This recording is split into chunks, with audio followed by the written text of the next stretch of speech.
Okay, you're good to go. All right, I'm going to call this meeting to order. This is a special meeting of the Board of Directors for the San Diego Community Power. It's September 24th, just a little bit after 4:30. Sebastian, could you do a roll call for us? Absolutely. Let's see here. Director Montgomery, Here. Director West, Here. and Chair Mosca. Present. We have 3 board members present for a quorum. Perfect. All right, we have 2 items on our closed session agenda today. Sebastian, is there any public comment on these items? There is no public comment on these items today, Chair. All right, so we have 2 items. The first item is public employment pursuant to Government Code Section 54957, title Chief Executive Officer. Second item is conference with labor negotiators pursuant to Government Code Section 54957.6, agency designated representative Ryan Barron, General Counsel, unrepresented employee as Chief Executive Officer. So we're going to move to closed session right now, but this link will stay open and we'll come back for open session and our General Counsel will report out any actions from closed session. All right. So everybody has the closed session item link? Yep. Perfect. See you guys then. Yeah, thanks.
Hi, Sebastian. I'm going to log out. I'm going to try signing in with my city Zoom so that it has my photo. Okay, no worries.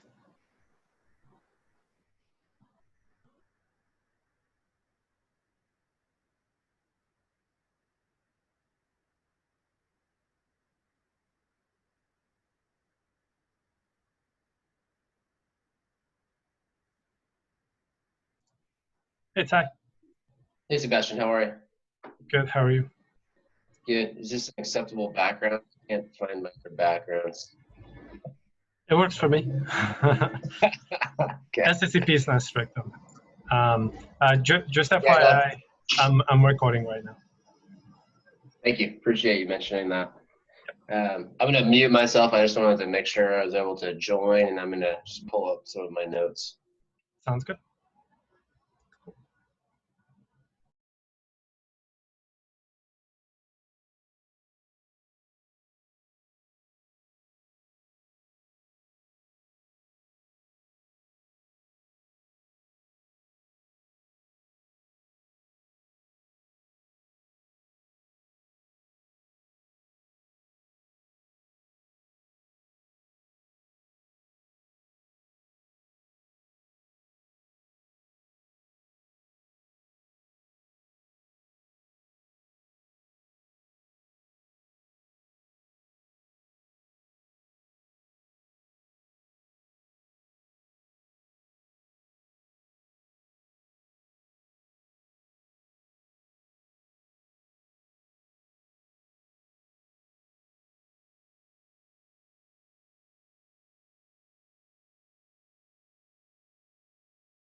Hey, Ryan.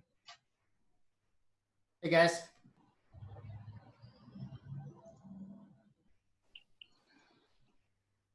Ryan, how are you? Good. How are you? Good. Good. Like this beach I found? I need a cool backdrop. I don't This even is wear a jacket. I just wear a polo and yeah. I got a polo too. Don't worry about it. All right. This is actually preloaded on this, like the Zoom preloaded virtual backgrounds. I should learn how to do that. If you go up to Zoom and then preferences, and then virtual background, there's like some backgrounds there. Okay. Hey Joe, you're on mute. Hey. Hi, Ty. Hi, Cody. Hey, Ryan. I like your haircut, Ty. Or they cut them Thank off. you. There's nothing Thank you. left. It was a backyard job. Literally. You were afraid that they're gonna shut the barbershop down again. Yeah, they did. So my girlfriend's been cutting my hair in the backyard. Oh, literally. All right. Doesn't look Yeah. very complicated, I gotta say. You know, it's not very complicated. It's true. Yeah. The second to the last time I had my hair cut, I went and I was talking to the lady and she cut my hair. And then literally that day, that was their last day. They had to close down. And then Yeah, and so now she's back up. But every time I go, I'm like, should I get it a little bit short? I mean, it's already short, but I'm like, should I get it shorter? Like, just in case she has to close down again. By herself. Yeah, you need to put on like the 6-week cycle or something like that. Yeah, exactly. I gotta time it. Time it. I did get a surreptitious text from the guy who usually cuts my hair about 2 months into COVID saying he was cutting people's hair at his house and did I want to come over? And I said, maybe, I don't think so. Another time, maybe. Get a more complicated hairstyle, you might consider that. I'm just gonna. That's true. I wouldn't hold it against anybody who took people up on those types of offers. I like to I gave cut. myself 3 haircuts. Each time it got worse and worse and worse. I've still got this spot here that's out of. I noticed like now if I don't keep it really short on the sides, it looks like I'm gotten older because the white comes in.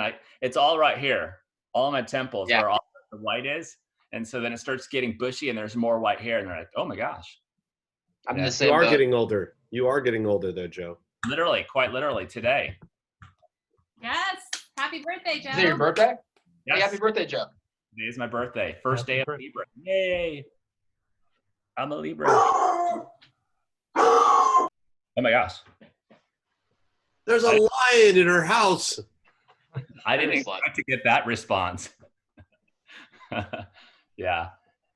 It's like, especially from the East Coast perspective, it was no big deal because there's so many people that have September birthdays, but it's not as popular out here. Mine was on Sunday. Oh yeah. Happy birthday, Ryan. Tons of birthdays in September. 46 years old. I can't believe it.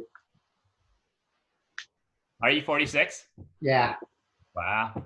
Good deal. Trying to catch up with you there, Ryan. I'm working on it. I'm You'll have to starting catch to up. feel it when you play sports. Yeah. Those recovery times after are not what they used to be. No. Yeah, especially like if you haven't, I work out every now and then, and now just kind of getting back into it. Certainly, you have to do some sort of yoga or something. There's got to be some other regimen that you have to stretch because it gets difficult. Sebastian, are we recording? We are. All right. You don't want your yoga comment on the recording. Yeah, exactly. Too late. Joe does yoga. Don't vote for him. We can cut that out, just so you know. Not part of the real meeting. Actually, there was a whole big, I remember a few years ago, there was a whole big debate on the Encinitas Union School District Board when there was an election for that. And there were candidates that were running for and against about, like, it was all turned on, like, whether they should have yoga in school. I remember that. That was Oh, yeah. I remember that. Mhm. Yeah. Like, seriously? Those people need to get out more. It was a religion, right? That was the argument. It was a religion. Yeah. I think it was their argument. I mean, anti-argument. Like, I don't think that most people believe that has anything to do with religion. I think it's just stretching. Yeah. I'm a I pro would yoga. like to I'm a vote. pro yoga union member. Yeah, same here. I reluctantly joined a little while ago, too. Now I love it. All right. So we have Mark, Director West, Director Humora, who is the alternate for Bill Baber. We have, who else do we have? We have, do we have Monica? We do have Director Montgomery. So it looks like, do we have Director Padilla, Vice Chair Padilla? See him yet. I think we're waiting on Vice Chair Padilla.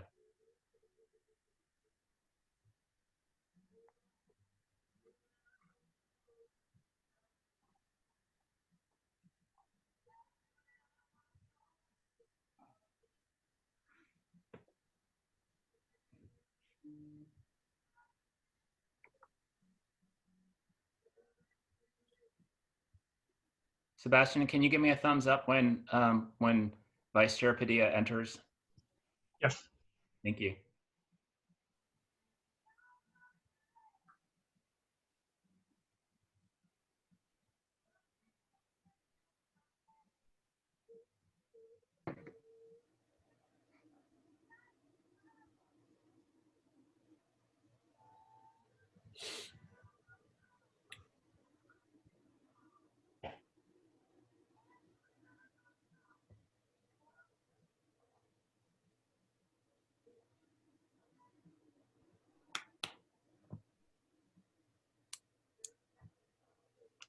I wonder if he's having technical difficulties again. Yeah, let's give him a few minutes.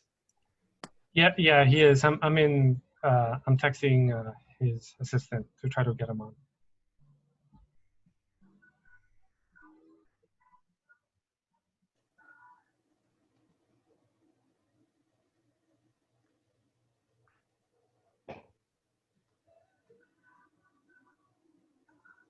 Cody, everything okay with your doggy? Yeah. He's he pretends to be a really tough guy and a guard dog, but he's still a puppy. He sounds aggressive. But it meant somebody was at the door, which is good for him to, Right. act tough. I appreciate it.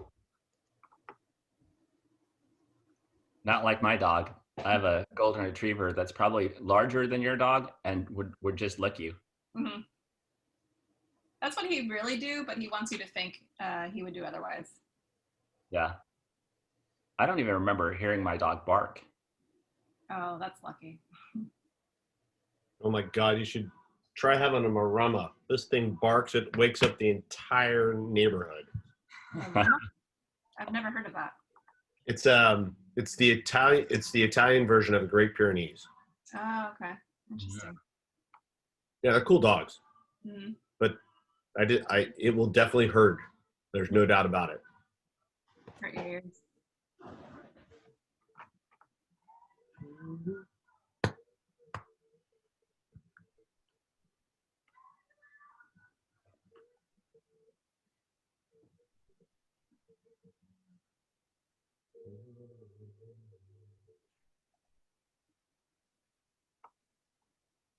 Well, we do have a very short meeting, if that makes you feel any better. I believe we do anyway. So if we're waiting a little bit. Nobody's got a date, but except for Joe.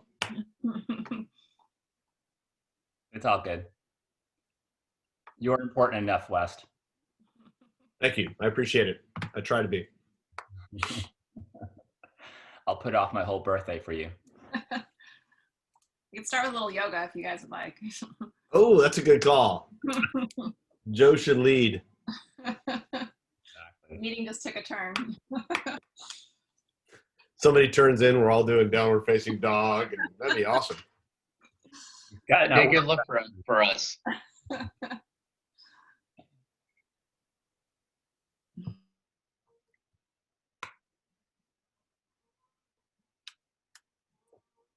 Actually, I have to admit, I miss my yoga studio bad. I miss my hippie yoga instructor. Yeah, well, that's part of it, yeah. I was walked away from it like, oh my God, the world is so much better. Yeah, same here. Sebastian, You been out in the water lately? He does know that the meeting, Zoom meeting ID was right on that email, the same place that he found the closed. Yes, I'm promoting him now. He should be joining now. Awesome. Thank you. Mm-hmm. I'm here. How's the audio? Great. Very good. Thank Good. you for joining us. We will fix this after this meeting. All right. Enough said. Thanks, Yes. guys. So let's get started. Sebastian, are we recording? We are recording, Chair. Perfect. All right. I'm going to call to order this meeting of this regular meeting of the Board of Directors of San Diego Community Power. It's September 24th and a bit after 5 p.m. Let's do a roll call. I think is Megan on? I am. All right. Board Clerk, could you please do a roll call? Yes. San Diego representative, Here. La Mesa representative, Imperial Beach representative, Present. Chula Vista representative, Present. and Sanitas representative. Present.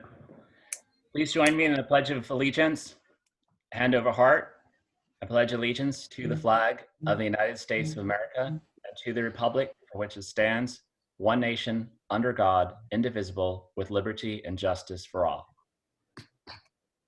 All right, let's go to the agenda. I'm going to move. I'm actually going to, with the okay of the board, I'm going to move item number 2 up to number 1 spot and number 1 down to number 2 spot. Mr. Chair, Yes. I'm sorry, may I interrupt? But can I go back to the special meeting and report out that there was no reportable action taken by the board? Yes, I apologize for that. All right, so that was your report from closed session? Yes, the SDCP board, there was no reportable action. Thank you. I didn't want to interrupt the Pledge of Allegiance. No problem. Thank you for that. Sorry I missed you there. We should put that on there in the future if there's a closed session report from the general counsel on the closed session. Perfect. All right. So I'm going to move item number 2 up to number 1 spot and number 1 down to 2 spot. Are there any other changes to the agenda? All right. Do we have any public comment, board clerk? I'm sorry, you're on mute. I can't hear you. Sorry about that. We have 2 general public comments, and one of them has been submitted, so I'll go ahead and read that one from Jason Anderson. Mr. Chairman and members, Clean Tech San Diego submitted a letter to you earlier today regarding the recent solicitation for renewable energy. In summary, after speaking with our members and learning about the projects that were not shortlisted, we are concerned that such a small number of local projects in San Diego and the Imperial Valley are being considered for this solicitation. We are very aware of the issues that SDCP is facing as you launch, including financial and regulatory. However, we urge you to not lose sight of SDCP's local renewable energy generation goals and the multiple benefits those goals will deliver to our region. We look forward to working with you to ensure that the necessary strategies and policies are in place so that those commitments become a reality. Our next public comment is Matthew Boss, and he is calling in. So Sebastian will assist with that one. Thank you, Board Clerk Megan. At this point, Matt, are you on? Yes. Okay, give me 1 second. Okay, here we go. All right. So Joe's family and friends just want to let you know that we're proud of you publicly. I want to let everybody know that it's your birthday, so we're going to start singing. Happy birthday to you. Happy Birthday to you. Happy Happy birthday, dear Joey. Joey. Happy birthday birthday to you. Cha, cha, cha. We love you. Bye. Thank How you. about that sweater? That is the, He still has it. I've seen him with that tie on too. Sebastian. Yeah, be very scared. Bye. Blame you for this. You should never have let him through. No, joking. Thank you. Thank you. Yeah, no, that's awesome. So Love the hair. much. That Very includes general public comment. all right, perfect. All right, now I'm confused. Like, where am I? No. Awesome. Best board meeting ever. I know. Take that picture down. All right. We don't have a consent calendar, so therefore I'm going to move right to the action items. And we've moved the appointment of our interim CEO up to number 2. So I'm going to set this up. Appointment of interim CEO and approval of employment agreement.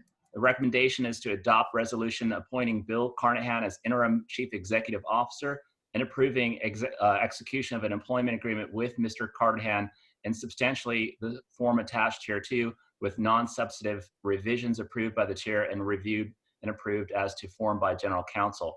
Our general counsel is here today with us to answer any questions if you have any questions. Also, Bill Carnahan has joined us, so if you have any questions, he'd be happy to answer any questions. So I just want to say a few words. I'm very excited to later introduce you to Bill, but to talk about this item. I'm very excited to have this appointment before you today and the contract before you. Bill Carnahan is a highly experienced public utility leader. He has a lot of experience as a CCA executive.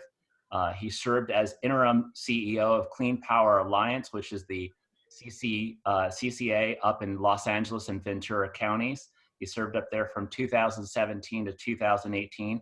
In that time, he grew that CCA from 3 to 31 member cities So it was a very large board, a very large organization. In fact, it is the largest organization right now in the state of California. He also served for many years as executive director of the Southern California Power Authority. For those of you that don't know, Southern California Power Authority is one of the largest purchasers of power in our state and therefore in the nation. And he led that organization for some time. He also served as the director of public utilities for the city of Riverside for several years as well.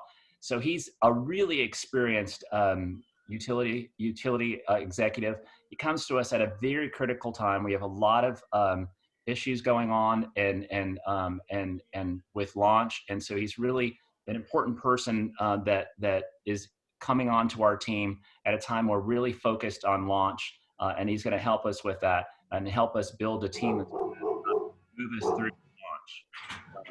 The contract's also been worked out, and it's attached for your review. Just highlight some of the items there.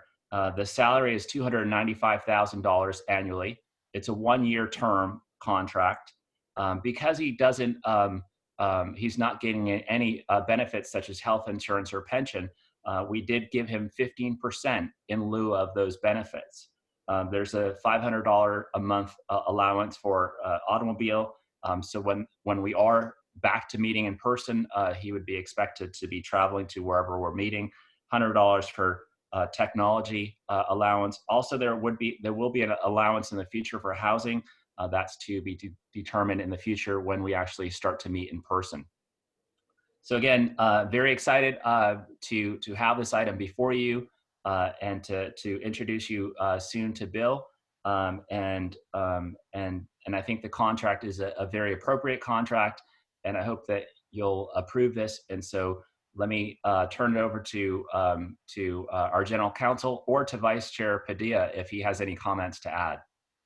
Mr. Chairman, just appreciate the leadership and I wholeheartedly concur. I'm excited about working with Bill. Thank you, Mr. Chair. No, you did an adequate verbal summary that the Brown Act requires. I would just ask the secretary to please note the summary in the minutes. Thank you. Perfect. Any questions for myself or for the general counsel or for Vice Chair Padilla or for Bill Carnahan, who is on the line with us? All right, not seeing. Are there any public comments on this item? Sorry, Megan, you're on mute, so I couldn't. Yes, sorry, there is one public comment. My apologies. All right, let's have it. The public comment is from Matthew Vassilaskis. Good evening, Chair and board members. On behalf of Climate Action Campaign, we look forward to working with the new interim CEO to do the critical work of launching the second largest CCA in the state of California.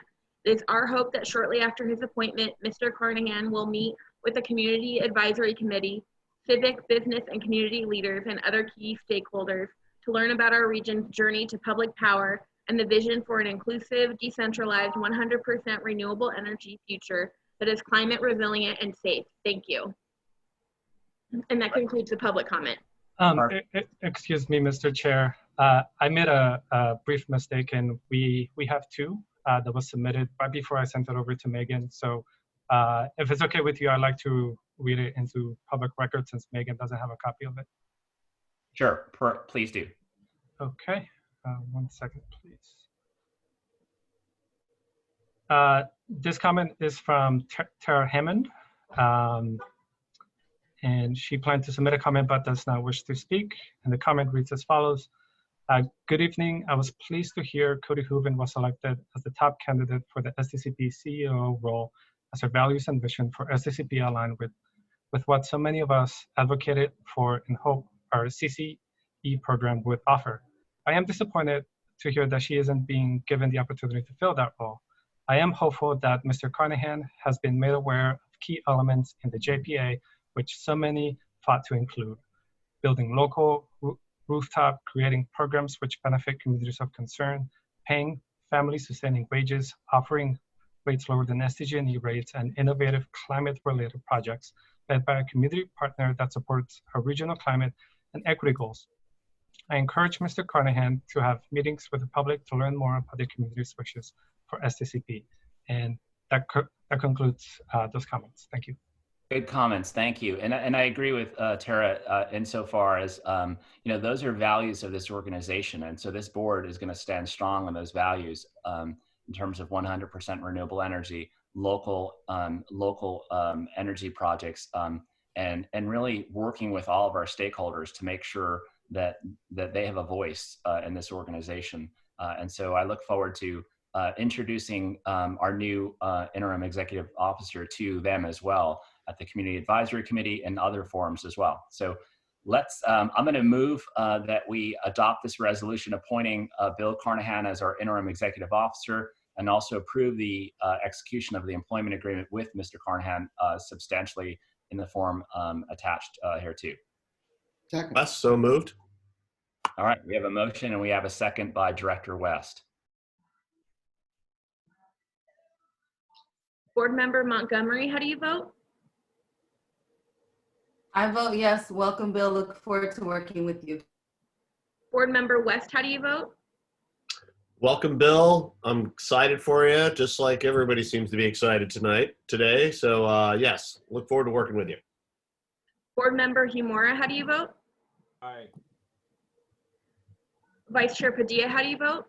Aye. Welcome, Bill. Chair Mosca, how do you vote? Yes. Motion carries with all board members voting yes. Great.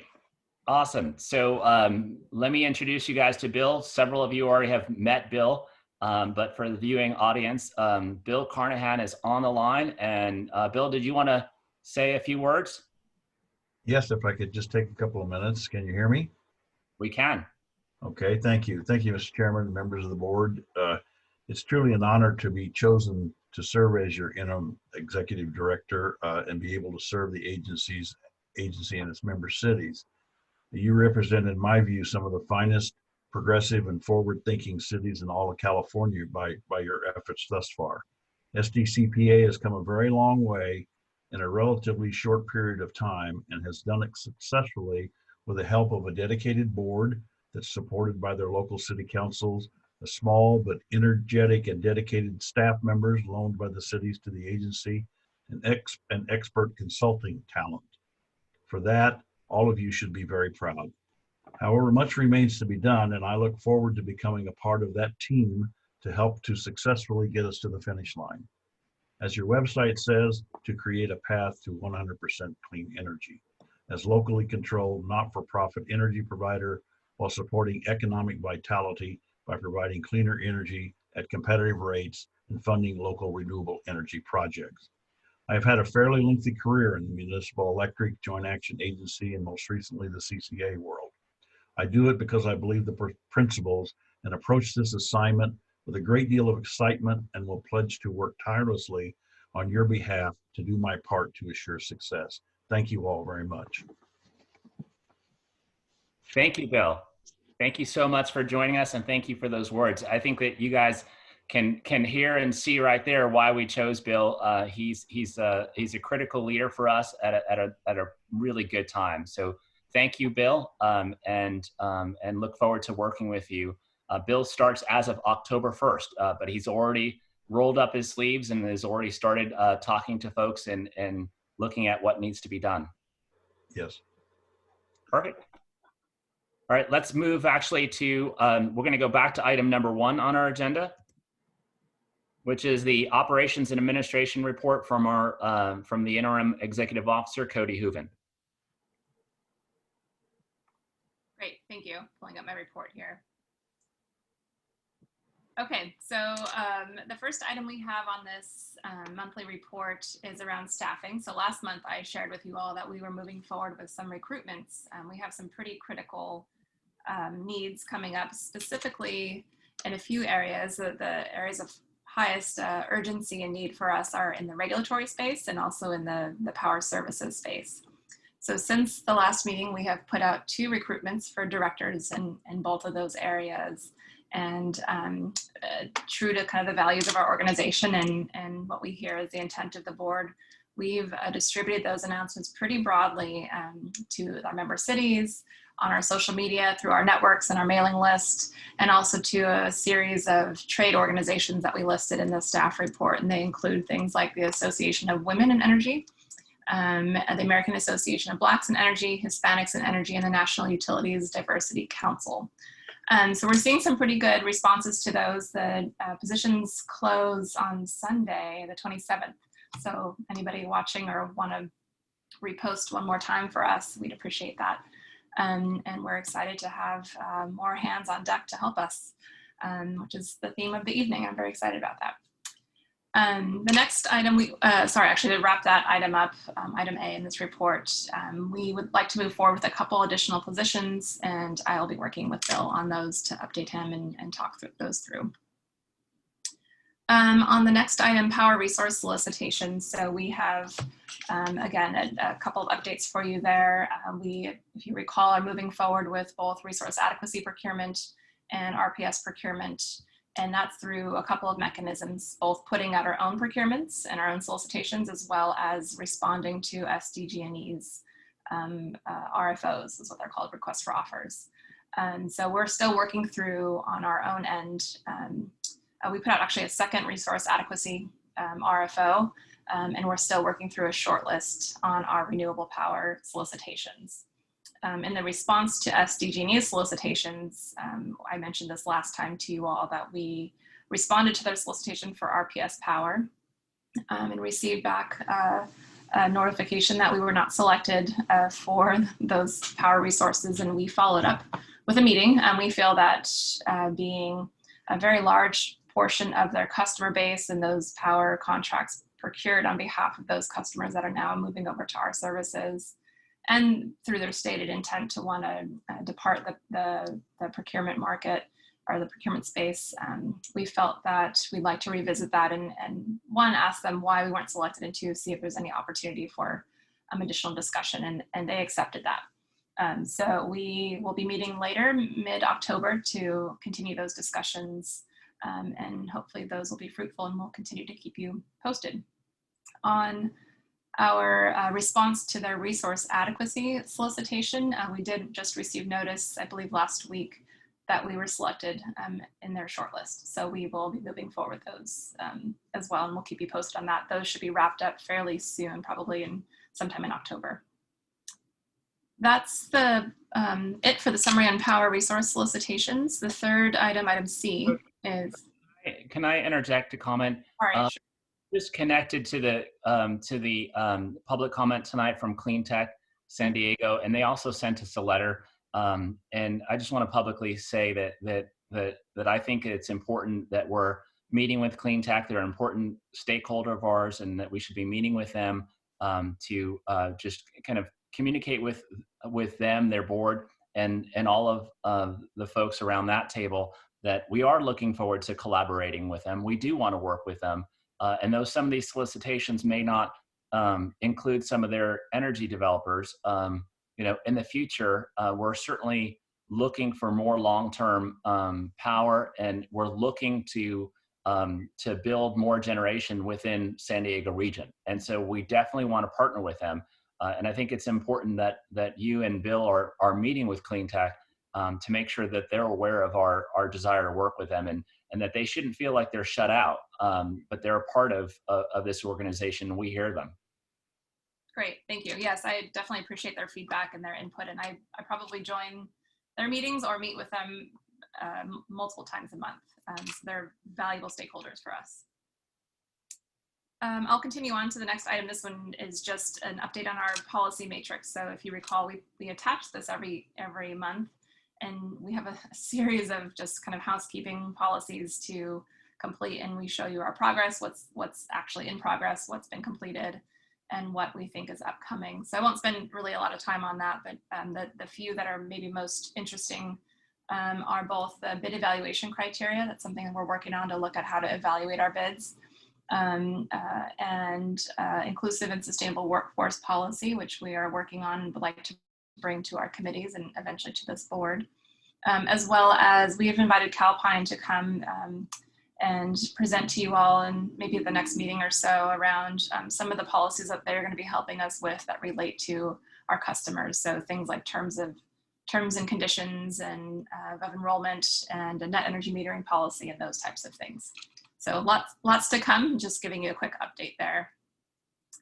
And then we have an item on discussions with San Diego Gas and Electric and other regulatory items is a broad category.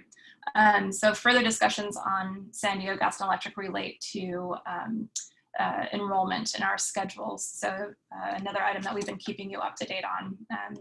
They initially had approached us back in July and had said that the schedule that we had filed in our implementation plan to the state and have been committed to for quite some time now, that would not work for them. And we immediately began meeting with them to discuss that. And we've made some significant operational and financial decisions based on the schedule that we've laid out, both the phasing schedule and the load and accounts that go along with that schedule.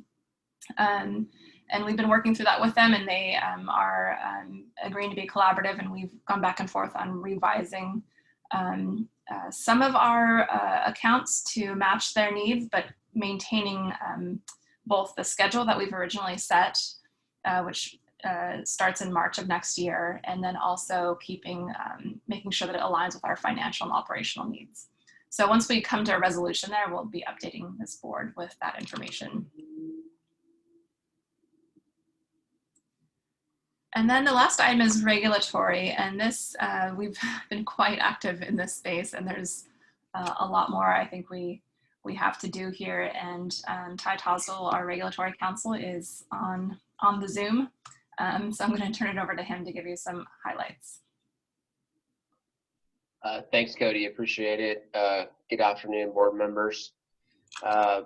We have been very active lately on the regulatory front, and so I want to go through some of the highlights. Obviously, there's too much to report with respect to everything that we're doing, but we certainly have been doing quite a bit. First item I want to cover concerns the disconnections decision that was issued by the Public Utilities Commission earlier this year. And the investor-owned utilities, including SDG&E, have issued advice letters addressing a significant part of that decision, which is specifically referred to as the arrearage management plan. The disconnections decision that was passed by the commission earlier this year sought to address access to power for low-income earners and other people that may not be able to make their payments on a regular basis for various reasons. And it sought to limit the number of people who are disconnected, among other things. And so the utilities have been participating in a working group along with our trade association, CalCCA, and individual CCA programs to hammer out some of the details of that arrearage management program. The arrearage management program specifically addresses debt forgiveness. And so customers are permitted to, SDG&E customers are, as long as they meet certain requirements and make a number of on-time payments, they will have part of their debt obligation forgiven up to $8,000. This may affect CCA program revenues. I think certainly my understanding is that, at least is that, many in the CCA program community share the goals of the commission and making sure that people do have access to power and aren't disconnected due to lack of payment. Nevertheless, you need to pay close attention to how this particular program is implemented. So we have been reviewing an advice letter, which was issued by SDG&E on its arrearage management plan, proposing the implementation details. We are working with CalCCA in this, and we are planning to respond with concerns, primarily clarifications and requests for supplemental information to make sure that the debt forgiveness is accessible to the CCA program. And what I mean by that is the process that the IOUs have worked out in the working group is that they are going to forgive the debt of the customers who meet the criteria, and they're going to collect that revenue shortfall from all the remaining customers through what's called the public purpose program charge. One of our concerns is how then the debt forgiveness that's collected for CCA program customers is recovered and remitted to CCA programs. So we are planning to work with Cal CCA. We are currently doing so to develop a response that will be filed next week. I did want to underscore one thing, and that is to the extent that the board and the management decide that we want to participate in this program, it does require a notice to the utility that we are planning to participate. And so we can submit that notice, and there's a short time period that needs to transpire before our customers can actually participate. So before launch, certainly there should be a decision made about whether we want to participate, and it would certainly be my recommendation that we do, and we would have to make formal notice to SDG&E. In addition to that, we've discussed this, at some length, but you'll remember that SDG&E has filed what's called a PCIA trigger application. This stems from a PCIA decision that was issued in 2018. A number of methodological changes were made to the PCIA, the power charge and difference adjustment, which SDCP customers will be paying. Included in those methodological changes were the adoption of a cap and trigger. The cap provided some year-over-year relief from the PCIA to protect against rate volatility. The trigger was put in place in order to make sure that if those undercollections reached a certain level, 7% of anticipated PCIA revenues, PCIA revenues, that the utilities had a mechanism to recover those amounts. That design, that element of the rate design or the charge design has proved to be somewhat problematic. This is the first year that the utilities are able to file, that the cap was put in place and that utilities are able to file the trigger applications. SDG&E hit the trigger right away, which was not anticipated when the decision was issued. And what I'm told is that a lot of people are expecting trigger applications to be filed by the other investor-owned utilities as well. So we are actively participating in that proceeding to figure out how best to deal with that. As it stands, this is not something that will likely affect STCP customers. This is an issue for this year's CCA customers, but based on how quickly the cap was reached and the fact that all three investor-owned utilities are reaching it, we're expecting this to continue to happen year over year as long as the cap and trigger are in place.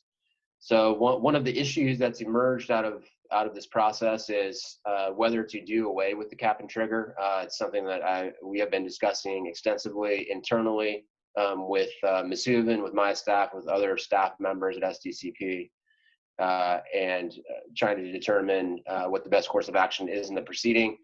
However, this raises a pretty significant policy issue for the board around the cap and trigger and how we want to approach it. And so I think Ms. Hooven and I will be, and Mr. Carnahan as well, will be working toward developing a position.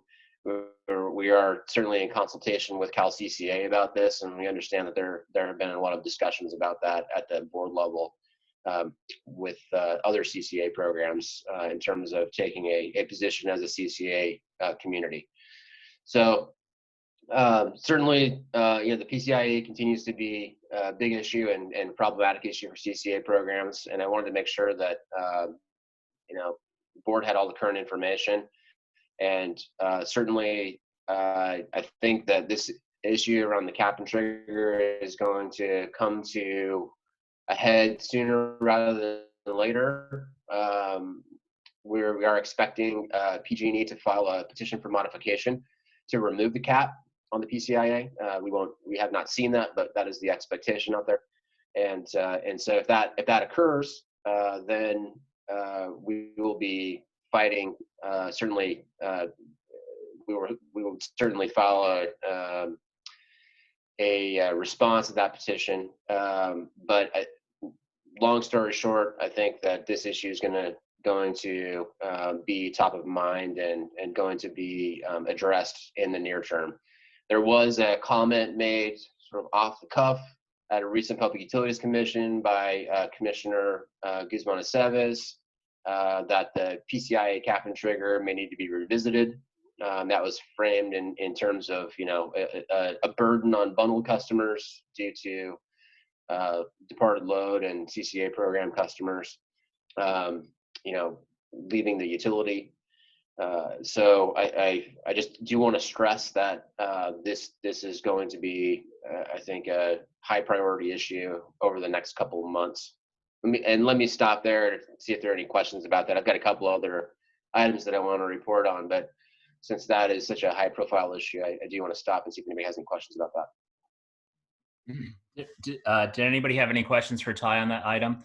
I do think, Ty, that probably, I think what you had recommended about meeting with Bill and Cody and working this out and coming to the board in terms of, with a recommendation and an item where we actually engage in a full-on policy discussion on this item would be good. But does anybody have any questions for Ty on this specific item?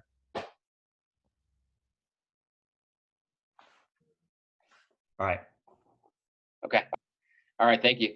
Also, we are also we're tracking the SDG&E era forecast proceeding. SDCP does have a separate counsel involved in that, and we've been working closely with them to just get reports on what's happening in that proceeding. Briefs are due tomorrow, so I'll have some more information for you at the next meeting about the substance of the briefing.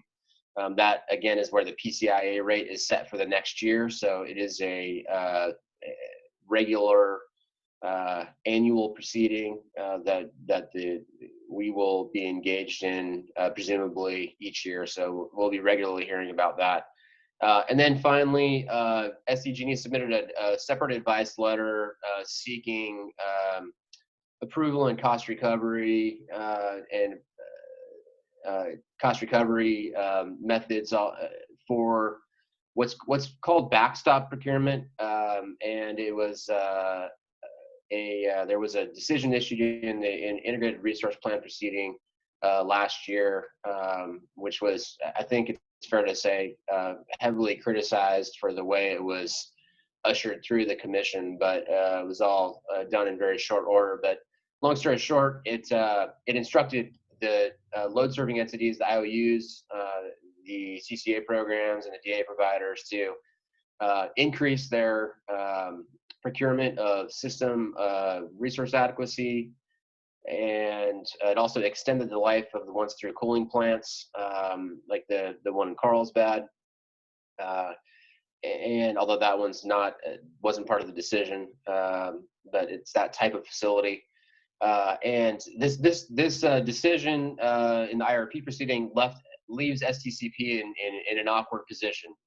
The decision ordered all the load serving entities, all the energy providers to procure excess resources, but it did not afford any opportunity for new CCA programs that were formed after that date to buy their own power. And so I think, from my standpoint, there was some lack of foresight there. So SDG&E is moving forward with buying all the power that was ordered by the commission. But as everybody here knows, SDG&E will be losing a substantial number of customers to SDCP and CEA next year. And so with respect to that advice letter, we are planning to move ahead and file a response or a protest. And we'll certainly be raising the issue of whether we should have an opportunity to self-procure or procure for that resource requirement down the road.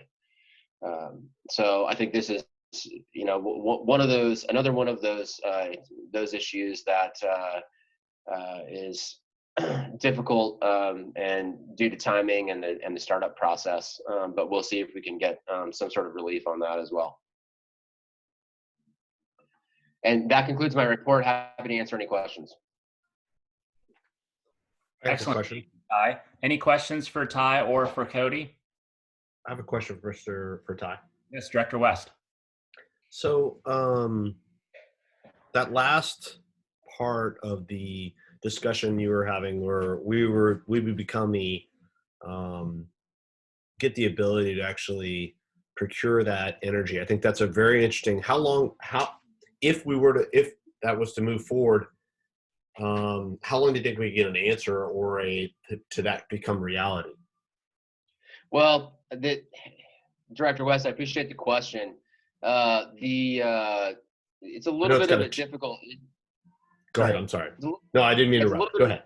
It's a little bit of a difficult issue because the projects have to be online by August 1, 2021. And that's a very, you know, in the world of resource planning and, you know, energy sector, that's tomorrow. That's a very short period of time, right? So that's one of the difficulties. I think to your question, I think we'll get a response relatively soon, although the commission's not bound by any sort of time period.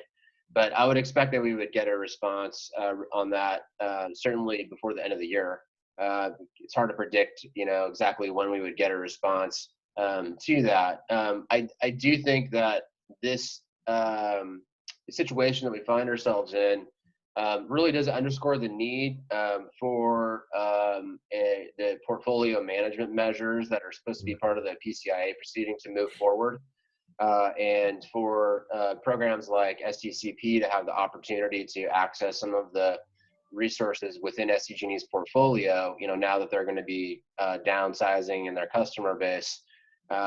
So there are different mechanisms that are under discussion as part of the currently under discussion as part of the PCIA proceeding, you know, assigning contracts, allocations of power in the utility portfolios. From my perspective, you know, the situation that we find ourselves in with respect to this backstop procurement ruling really underscores the need for that process to move forward, so that our program can have an opportunity to access those resources. Yeah, Mr. Seitzel, I'm 100% agreement with what you're discussing there, and I would eagerly like to remain engaged on this to ensure that this is moving forward at some point. Thank you. Excellent points. Excellent Thank point. All right, let's. If there are no other questions, Madam Board Clerk, are there any public comments on item 1?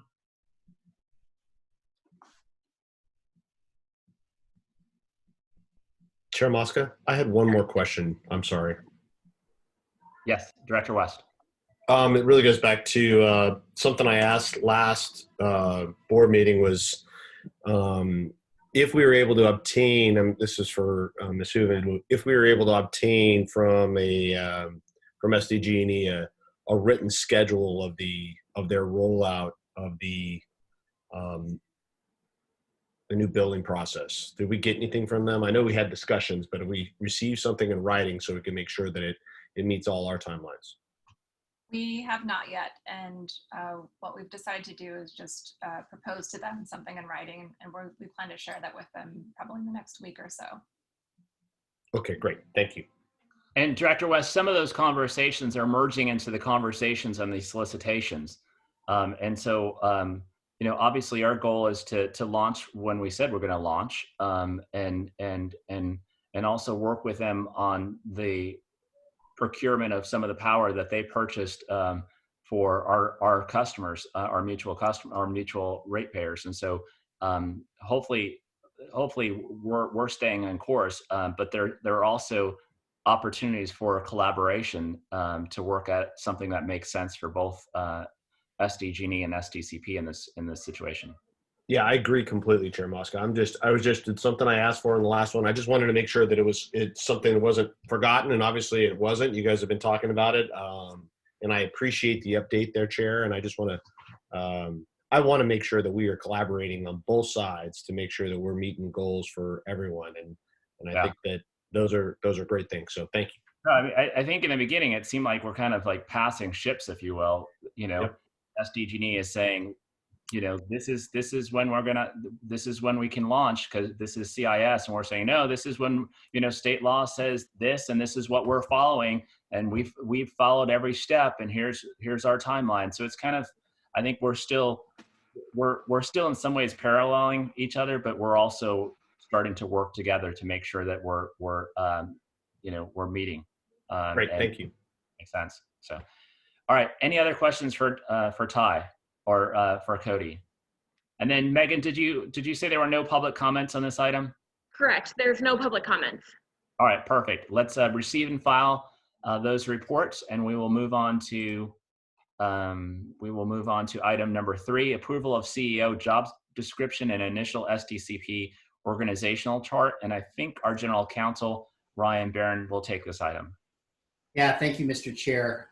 In light of the other item, in conjunction with the employment agreement for the interim CEO, the general counsel is recommending that your board adopt a formal job description for the interim CEO and an initial organizational chart to assist the CEO in performing the initial hiring for SDCP.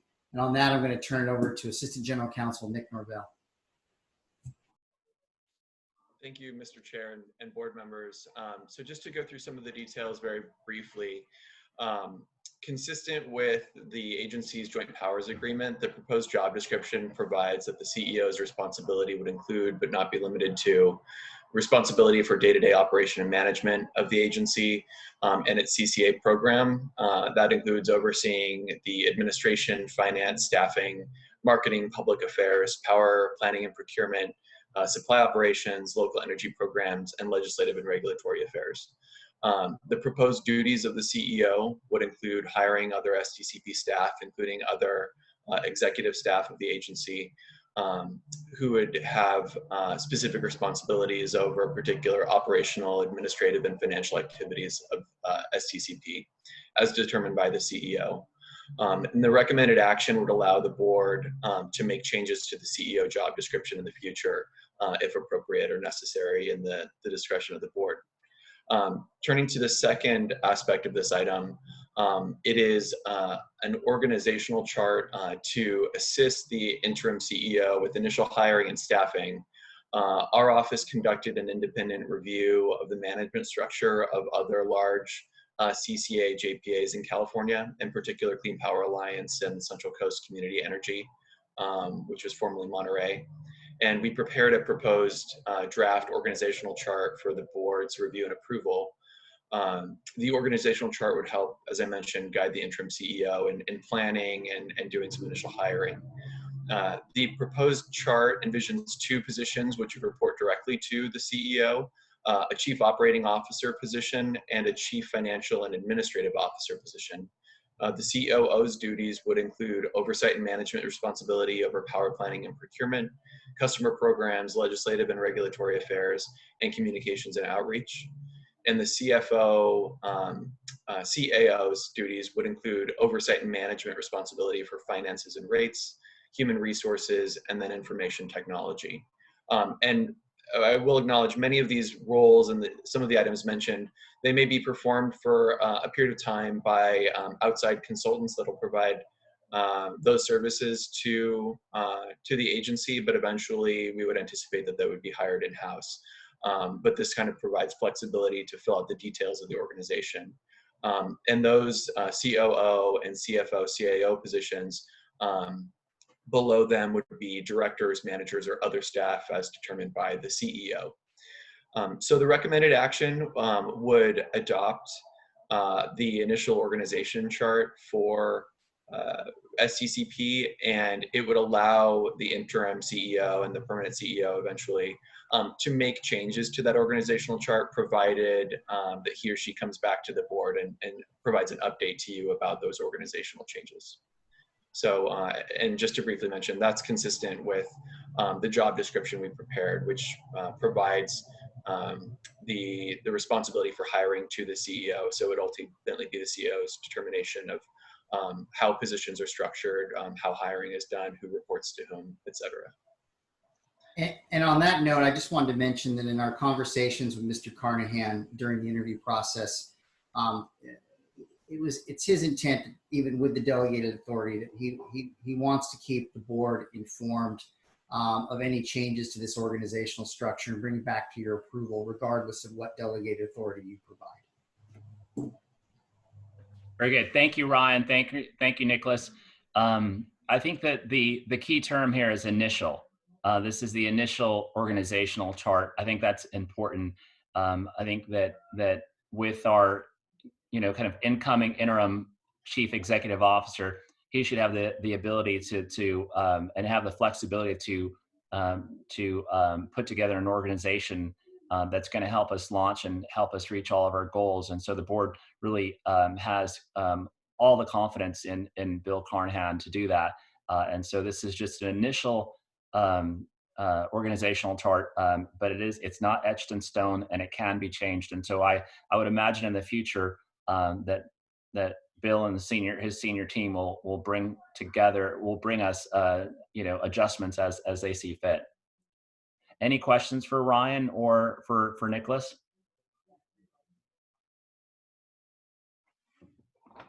I don't actually see everybody, so and I can't see if you raise your hand. So shout out if you have any comments. If not, I'm going to say thank you to Ryan, Nicholas, for putting these items together, and I will move approval of this item. So moved. All right, we have a motion and a second by Director West, and we will now vote. Board Member West, how do you vote? I vote yes, yes. Sorry. Board Member Montgomery, how do you vote? Yes. Board Member Himura, how do you vote?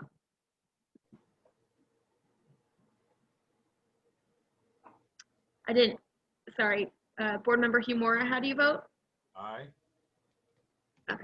Vice Chair Padilla, how do you vote? I apologize. I should have noted this for the record. Vice Chair Padilla is not feeling well, so he's left our meeting. Oh, thank you. Chair Mosca, how do you vote? Yes.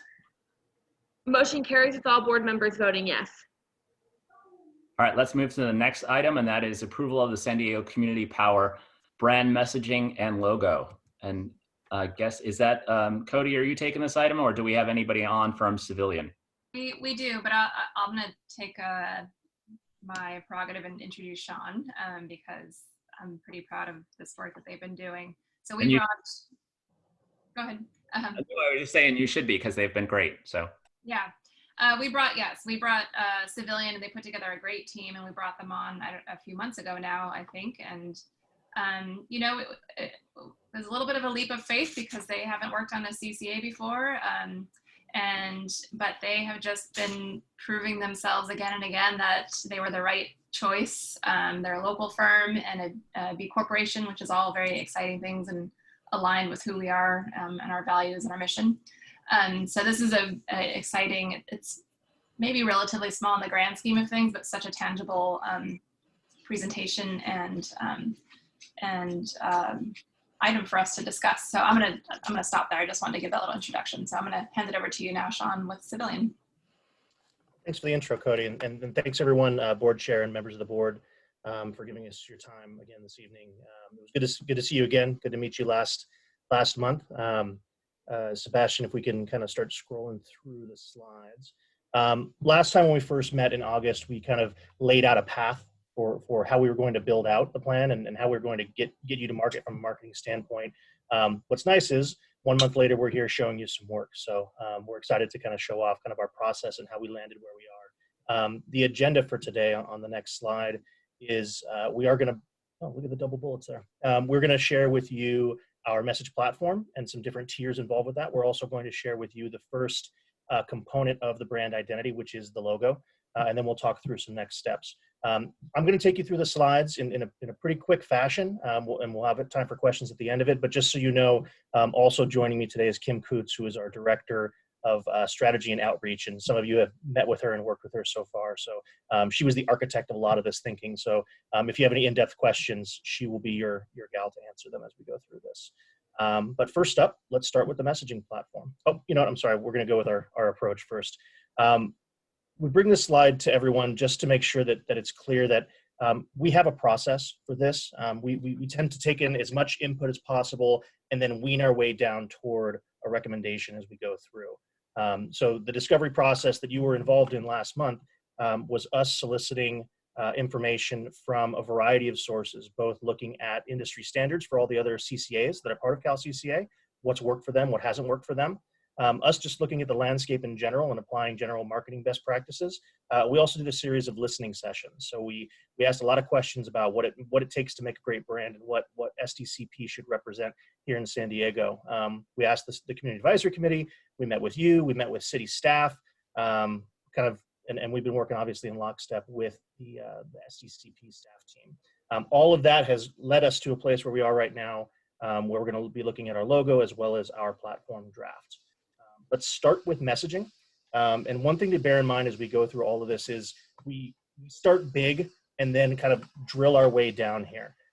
So what we consider most critical in a message platform, the objectives of the message platform, Sebastian, is first and foremost to support the business goals and objectives that we have for San Diego Community Power to ensure that when we do roll out this program across the various audiences that we are minimizing opt-outs, maximizing opt-ups, and building a platform and a foundation for future growth.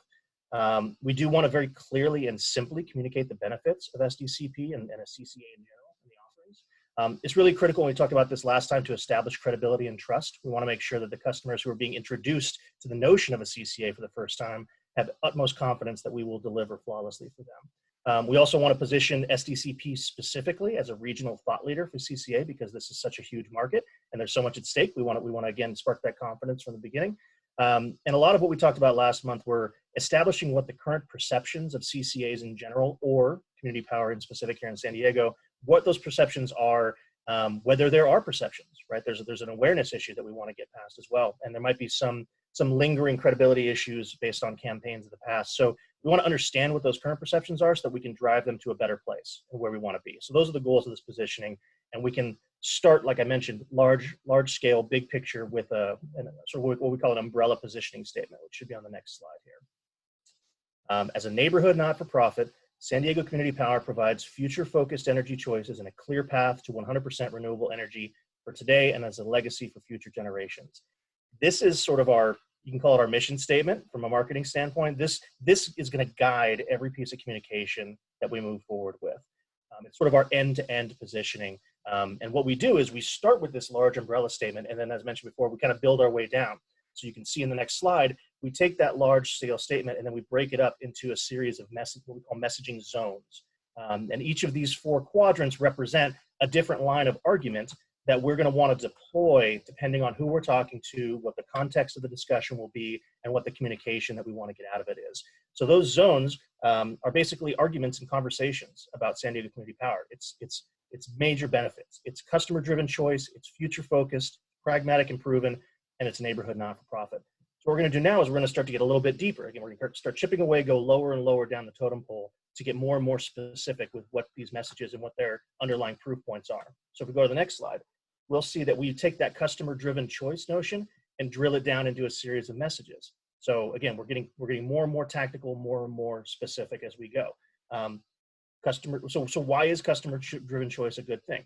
Well, it creates benefits for ratepayers. It's open and accountable. It allows customers to choose the package that's best for them, and it'll also impact community reinvestment. So each of these sections, I'm not going to go too deep into this given the context right now, but each of these will have probably 4 to 6 individual proof points that can all find their way into a piece of collateral or a talking points in a speech or whatever we need them to be. We'll go to the next one, future focused. So why is SDCP being future focused a good thing? It sources and provides cleaner energy, clear as day right there. The first CCA to put in the JPA a commitment to 100% renewable energy by 2035 or healthier communities today and the future, and also enabling member cities and also our business customers to reach their own climate action goals. So again, these are all the sub-arguments that sort of deliver why future focus is so important. Let's talk about proven and pragmatic. In a lot of ways, this is a territory that's as much about establishing credibility about CCAs in general, because the truth is we are not the first CCA out there. There is a track record of positive delivery of CCAs across the state and across the country, frankly. So they are not new. We are not the first. We've seen success. We know what success looks like, and we're building toward that. We're leaning on all the learnings from all the other CCAs that have been coming through us so far. There's a really great jobs message in here. Clean tech is, as we know, booming. It's not, if not the number one, then the number two growing sector in the state. So there's a really great jobs message there. It also supports overall community economic vitality based on the local projects and local programs that SDCP offers. And then finally, just the benefit that pragmatically you can save money as a customer, but even by doing that, because of the fact that you're using clean energy, you're also helping the environment. So it's a very practical message as well. Finally, from a not-for-profit standpoint, this is really drilling into the local nature of it. It's never taxpayer funded. It's a not-for-profit service. It's run locally and it's very community focused, and there's no corporate interests or there's no higher level decision maker that's driving what products we offer, how we generate our energy, how we build programs to help the community. And just the general sense is to, you are making decisions and supporting an energy provider that not only gives you utility as a customer, but also creates social good and benefits the environment. So as we go to the next slide, again, I'm just going to pull back a little bit. All of these message zones dial into that overall umbrella positioning statement, and each of them are going to have a series of sub-proof points that we're working through with the SDCP staff. And I think we're actually going to try to potentially put some of those proof points in front of the CAC in a couple of weeks, because they're very policy focused and they love getting in the weeds. So we want to kind of talk on those terms with them and get the best possible, strongest proof points available. I'm going to keep kind of chugging through this. Next up, we have the brand identity. So similar to the messaging platform, there's a process and we start big and work our way in. So from the brand identity standpoint, the first thing that we did was look at what our direction will be for this, what we need to get out of it. We need to build a branding campaign which educates constituents about clean energy and sparks a sense of collective pride for the difference we can make as a community. You may recall on the next slide that we had a conversation last time about what our brand attributes are. That series, that handful of words, that if you distill the entire, if you take the entire brand, boil it down to its lowest common denominator, what does it need to represent? Proud, trustworthy, fresh, local, visionary. If the identity, the logo, the platform, the campaign doesn't deliver these 5 terms, then we have failed. So this is what we measure ourselves up against. So once we have that direction, we then went and did some category research. So the first place we looked was, sorry, we'll go to the next slide here. All the other industry brands out there. We looked at the landscape. We looked at all the other brands that are out here in California right now. And what you'll notice here, a lot of times when it comes to brand identity, we will look at logos in black and white or grayscale first, because we want to understand what the concept and the meaning behind them is. And then we apply color. We try to avoid distractions of color when we look at what the concept or story behind the logo is. So what do we see here? We see some variants, but we also see a lot of similarities. We see a lot of suns, we see a lot of leaves, and a lot of light bulbs, right? Because that's pretty clear across the CCAs that, yes, it makes sense. We are using natural energy to supply power. That's a very clear statement. What we think about when we see these and we analyze all the competitive is, you know, do we want San Diego Community Power to fall in line with these, or do we want it to represent something different? And if we want it to represent something different, we want to have really good rationale for why that's the case. Because in reality, it's not as if many residents of San Diego will have brand affinity for one of these other market CCAs. It's not like they're direct competition. It's just more of a landscape. So once we look at the stories behind them, on the next slide, what we do is we bring the color back and we look at what the color schemes are for all of these logos. And what you'll see here is, again, it's pretty intuitive. We're talking about clean energy. There's a lot of green and a lot of blue, and it's sort of a sea of sameness. So again, the question that we ask ourselves is, do we want to be within this? Do we want to be adjacent to it, or do we want to be different for it? And if we're different, then we want to have a good reason why. So we've done all that research. We put these competitive slides together, and then we go into what we call a mood board process. So we provided a series of mood boards to the SDCP staff that really serve as inspiration. Sort of what's the overall tone and takeaway, and what do we feel the general aesthetic for this brand should be? The mood board that we settled on, this one is we labeled it as form follows function, which basically means simplicity overall. If we can create a sense of confidence and simplicity about the services that SDCP provides, that right there is showing you professionalism. You don't have to be stark to be professional. You can be simple. You can be lowest common denominator. And a lot of the brands that people trust more than anything else in the world are very simple when it comes to their brand identity. The next page is a continuation of this. How can we use simple shapes, simple graphics? Also, taking a look at what we see around us in San Diego. There's a lot of very simple, clean images that are out there. We took all this as inspiration. We shared, I think, 3 or 4 different mood boards, and the SDCP staff got aligned with us on which one they want to pursue. So again, each step, we're getting closer and closer to where we want to land. Finally, the next slide up is we're going to tee up the actual logo itself. So we shared, I believe, 4 different logo concepts with the staff. We left another 15 or so on the cutting room floor before we put it in front of them. And as I mentioned before, when we first start sharing it, we look at a black and white version. So the next slide, you'll see the black and white version of our recommended logo. San Diego Community Power. It's very simple, it's very powerful. There's a notion of a charged fuel cell or a charged battery. There's a notion of power. What you'll notice is you look at that battery being charged on those dials right there. There are 5 of them. There are 5 founding member cities of San Diego Community Power. So the idea behind this is the power of these 5 founding cities coming together to create something for the community. And we just love that. We love the simplicity of it. We thought that there's more power in a visual that evokes power through unity necessarily than showing a tree or a light bulb or how wind works, because this feels like something bigger. What we do next is we then apply color to it. So if you look at the next slide, this is where we see the colors representing each of the 5 member cities come to life in a really interesting colorways.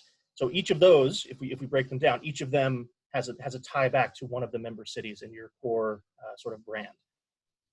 This allows us a lot of legs in the future. If in the future we decide it's appropriate, we could version this out for individual city versions. We could treat these colors in a lot of different ways. If we need to expand in the future, if we bring in the county or if we bring in other cities, they certainly will fit within this. We don't necessarily, that doesn't mean that we need to expand the number of cities. This is an homage to those founding cities that took the plunge together to create San Diego Community Power. And again, it's one of those things where you don't know that story until you hear it, but once you hear it, you get a little pride in it and it has meaning for you. So this is our logo recommendation. Our next step after we get through this is to build it out in a variety of ways, create our ad campaign, everything, but it all starts right here with this brand identity. I think that's the end of our slides, and I can take some questions at this point. Wow, Sean, excellent. Thank you for all of that information. Can you go back to that slide? Sure. So we can keep that up. Can you once again just talk about the kind of the circle there, what it represents? Absolutely. Charge. Sorry, say again. So the middle is is the electricity. Exactly. So what you might remember from the mood boards that we looked at using simple shapes to create imagery. So instead of having an expected sort of lightning bolt to represent energy, that's just 2 triangles that happen to be lined up there. So we're using 2 simple shapes to create a notion of power. And the other thing that we had in consideration was the organization chose its name very carefully. San Diego Community Power. There were a lot of very clear boxes that you checked with the name itself. So we thought through the icon and through the mark here, you don't necessarily need to double up on those. So the notion of clean energy, the notion of community, you don't need to restate them. What you can instead state is how 5 things come together to create something powerful. And that's what this logo represents to us. It represents a power company because we're looking at something that feels like a battery or a fuel cell. You could also see it as an engine being revved. So as we build toward the future, that's the direction that we're going in. I think that kind of covers the question. And is that, I mean, in terms of the sun, you see a lot of in a lot of the logos, there's some indication of sun. Is this also you see this as the roundness as also as the sun as well? I think so. I think that's one of the things about just the reality of logos and branding in general is people will take a logo and create their own backstory to it. So as you accept it and as you kind of find your own meaning to it, there may be something in there that other folks may not necessarily see. I mean, yes, the roundness of it definitely sort of nods toward the sun, but we didn't want to be too overt with it, because I think one of the challenges that we had was if you start to isolate one form of energy, then it's like, oh, well, what about hydroelectric? What about wind? What about, and then you end up having a logo that has 5 or 6 different energy generation sources all in one place, and then it becomes a little too busy for our taste. So then what about the San Diego and then community power? Is that going to be is that what you're proposing for the color? It is. Like I mentioned earlier, we may end up playing with some versioning of this. So there may be a way for us to isolate it based on the city that's recommending it. One conversation that we had with staff earlier was whether San Diego or community power are the most prominent pieces there. And because we know that this is a coalition of 5 cities, we really wanted to emphasize over everything else community power. We feel that the color and the accents on the dial itself are a really interesting pop of color. And we don't necessarily feel that like those big, bold letters, community power, we don't necessarily think that they need color to add to them, because they're such strong typography and the layout is so strong that I'd almost rather have those colors represented in the cities on the dial do the justice and be our color pop, our kind of accent piece. All right. Interesting that you call it a dial, because it kind of looks like a dial. Yeah, it could be a dial, it could be a speedometer, it could be a battery, it could be a fuel cell, it could be a lot of things. I mean, what I see is when I think of a dial, I think of those old school like stovers, like that, where you turn the dial. Yeah, it's one of the things that we want to do. Well, yeah, not necessarily. I definitely don't think it's like a gas gauge turning on. One of the things that we wanted to do was figure out how to take that simplicity, that mood board, and represent motion. And we tried to figure out how can you show motion simply. And we thought that this was a really clever way to do it. You're actually using the color scheme to show motion. I can almost feel that going from point A down to point B, from 11 o'clock to 4 o'clock. It feels like there's motion there, even though there's no actual motion happening. Good. Yeah, no, I think this is nice. Any other comments or questions for Sean and Kim? This is Director West. I have a few questions. Director West? Yeah. So, yeah, I totally get the whole battery charge thing there. As both of my electric cars kind of have something very similar to that. The only thing I'm wondering a couple things. One, first of all, in the quad charts that you had for each one of the breakdowns, I'm wondering if there's a point where you could put in something that says about environmental justice in there, or environmental, and it is something that all of us are working on in each one of our cities, and I think it might be something to include as well on one of the, you know what I'm talking about in your quad charts? Absolutely. I can guarantee that environmental justice plays a role there. I'm flipping through my notes right now. I don't know, Kim, if you wanted to address where that lives. It does. We have a lot of that data, and particularly some both from forward-looking as well as some stuff that's already happening from CCAs around the state in the proof points. I think we need to figure out how much info you need at some point, but we'll make sure that it's in there for sure, because it is important to us as well, and it's definitely in the proof points right now. And if we need to punch that message up a little bit more, we absolutely can. I would like to see that for sure. So, Yeah. and then also so if I was to take this brief to my city and give an update, can we, I mean, I know our name of our organization is San Diego Community Power, but could we tailor this, like for instance, on the how this slide is set up? Could you swap out the cities? So we're like, if I go to brief Imperial Beach, and you could say Imperial Beach Community Power, but still have the San Diego Community Power down there in the lower hand corner, so it can be kind of tailored to really fit those cities. Can that be done as we do briefs and move forward with this? I can tell you. Do you understand what I'm saying? No, I do. I can tell you it's definitely can happen because we've done it.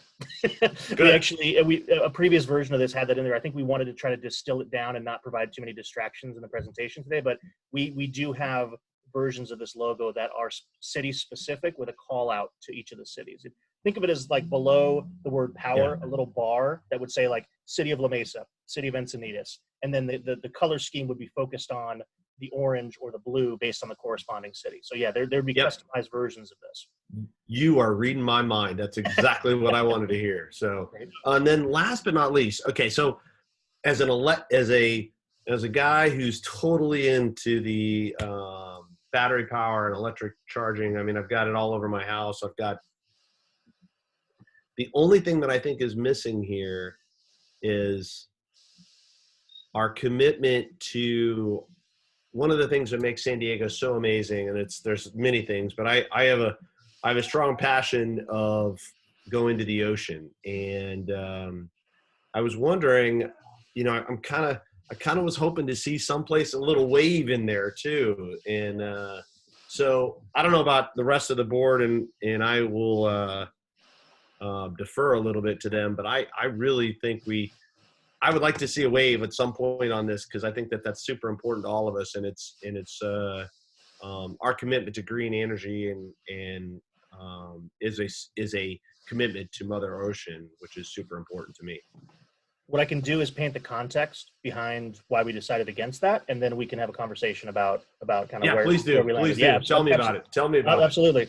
I think one of the things that we wanted to be very thoughtful about in this logo was creating a brand identity that is just as appropriate for the residents of La Mesa as it is for the residents of Encinitas and San Diego. So we were thinking really hard about trying to find something that has balance and has appropriateness, regardless of whether your flora and fauna are on mountains or in the ocean. So that's something that we thought a lot about, and we felt if we were able to create customized versions of the logos for each of the city, which we just spoke about, and then make sure as we get through a given piece of collateral or a website page, that photography and that natural aspect of it, just because you don't see it here doesn't mean it's not going to exist within the brand scheme. Like how we treat photography, when we're creating brochures and fact sheets, we want to use gorgeous natural imagery, because not only is that San Diego, but that's also the source of the power. So we would argue all of this is kind of within balance of the overall sort of platform that you create. And that's how we landed where we are right now. Is we thought, let's reserve that for photography, which, to be honest with you, the photography is going to be more gorgeous than any graphic that we put on this logo anyway. Okay, Uncle, you win. I like it. Just those other things I talked about, I think are good, but the wave can live without it, and I expect to see it in the future. So that's great. Thank you. I love this stuff. You guys did a great job. I don't, a lot of times this is so important to getting this out to our community in the way that they can understand what we're doing here. And this is concise, well thought out, and I applaud you guys' effort, and I applaud the work that you've done, and I love it. Appreciate it. One thing I would like to add that I neglected to mention earlier is, before the meeting over the past couple of days, we do have a partner who specializes in cultural competency and working with the Latinx community. We ran this logo as well as our messaging through her to make sure that the metaphors and symbolism make sense, all the colors are culturally competent, and she gave it a thumbs up. So just we've started that vetting process. Thank you. Sorry for bringing up the 70s dial stove. I guess that may have not been part of the cultural. Are you from the 1970s? And do you remember to? I can hear the click when you say it. Yeah. Yeah, exactly. So I was just wanting to kind of, slightly pick up on what Sean you were saying right there, and what Director West was saying about kind of morphing it in some way to be specific to his community. I think that's good, but I also think that like we don't want to kind of confuse people as well. So we want to basically have a logo, a brand that people in Encinitas or La Mesa or Imperial Beach or San Diego or Chula Vista will feel, warm and comfortable with, and that they'll start to kind of really feel like, this is what it stands for and what it's about. And so I just want to, kind of voice some concern about changing the logo depending on the area that you're at. I I want the logo. I want Imperial Beach residents to feel like they own this logo and this is their organization. But I want to, I don't want to necessarily change the logo every time, we go to a different community or neighborhood or anything like that. That's a really great point. That's really important as we think about how we roll the logo out and how we introduce it. And is there a grace period of 6 months or a year where only one logo is used before anyone else has access to the other ones? What we would do coming out of this is create a comprehensive set of brand guidelines, which is basically step-by-step instructions for any of the partner cities or any of the stakeholders that want to use our brand. It's a list of the do's and don'ts. And what we've found when you give up your logo and other partners start to use it, you lose a little bit of control. And sometimes people break the rules. And what we found is if we are able to do versions of this logo that still clearly come from the same place but might be tailored to each of the cities, and we think that through, provide that as artwork ahead of time, that saves them from making the interpretation and doing what they think is best to the logo. So it's almost like we're arming them with an asset and also guardrails to make sure that they treat the brand how we feel it should be treated. All right. Any other questions or comments for Sean or for Kim? Yeah, Chair Mosca, this is Monica. Yes, thank you so much for this presentation. First of all, I love the umbrella statement. I really do. I feel like the board members were really heard as far as what we wanted to convey through this process. So I think that that's a great foundation to build on. I really love that and how it was working out.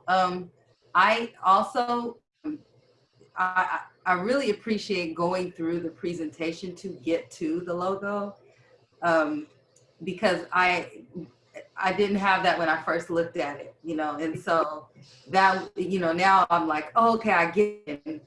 What if we did add something, it might be a little too busy, and so this way we can kind of, the simplicity I think is good, but still very thoughtful when I say that, simple to the eye, but very thoughtful.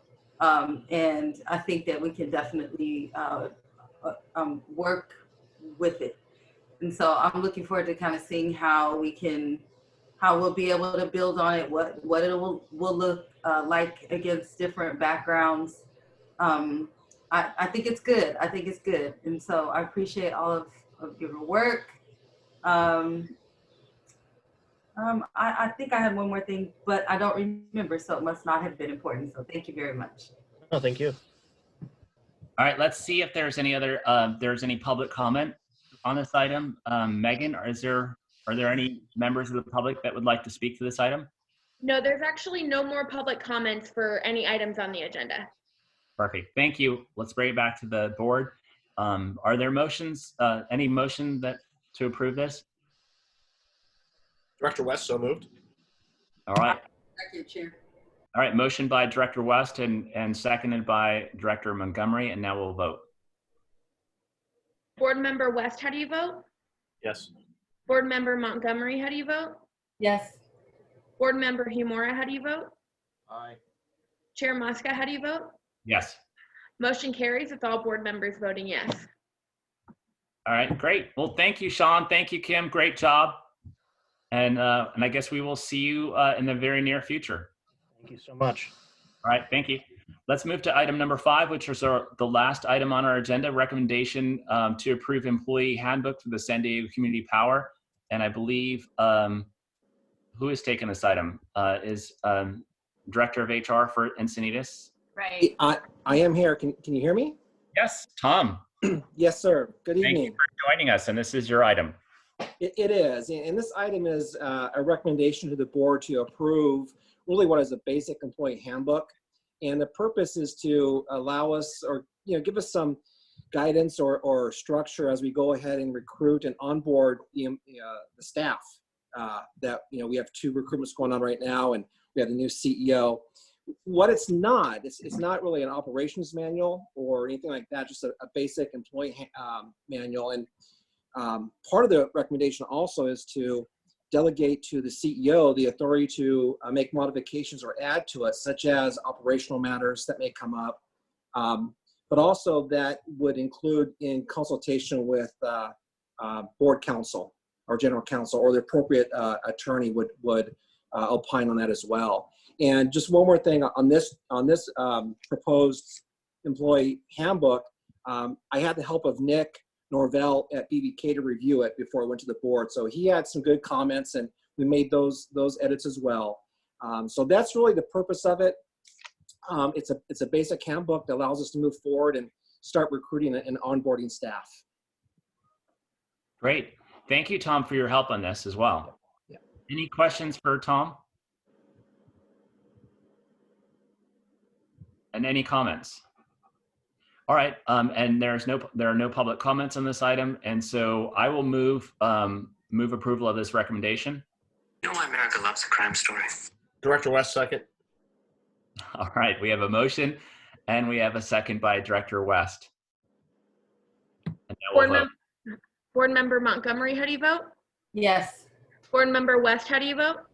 Yes. Board Member Humora, how do you vote? Chair Mosca, how do you vote? Yes. Motion carries with all board members voting yes. Great. Thank you, Tom. Thank you, and happy birthday. Thank you. See you later. See you. All right, let's move to director comments. This is an opportunity for any board directors to make any comments. Just happy birthday. Thank you, Monica. I do have one. It's very special to share my birthday with you guys and be with you on my birthday. I did get a video today texted to me by Director West singing Happy Birthday. That actually made my... I do have one thing I wanted to kind of update everybody on. So the Financial and Risk Management Committee, we met, and per the JPA agreement, we are required to have a financial audit done annually. And since we had many minimal financial transactions in FY20, we expect the first audit to be very simple, but we solicited proposals from several firms, and the committee recommended an accounting firm called Vicente Brinkner, and they were the lowest bid at $6,000, and they're a California firm with a lot of CCA experience, and they're Green Business Certified. So due to the low dollar amount, no formal action or approval is needed by the board, but we wanted to get that done. So we've got our first audit is on the books coming to us. So that's a step in the right direction. So, but happy birthday to Joe. All right, great. Thank you, Director West. All right, any reports by our General Counsel or our Interim Executive Officer, Cody Hooven? No, Mr. Chair, nothing to report.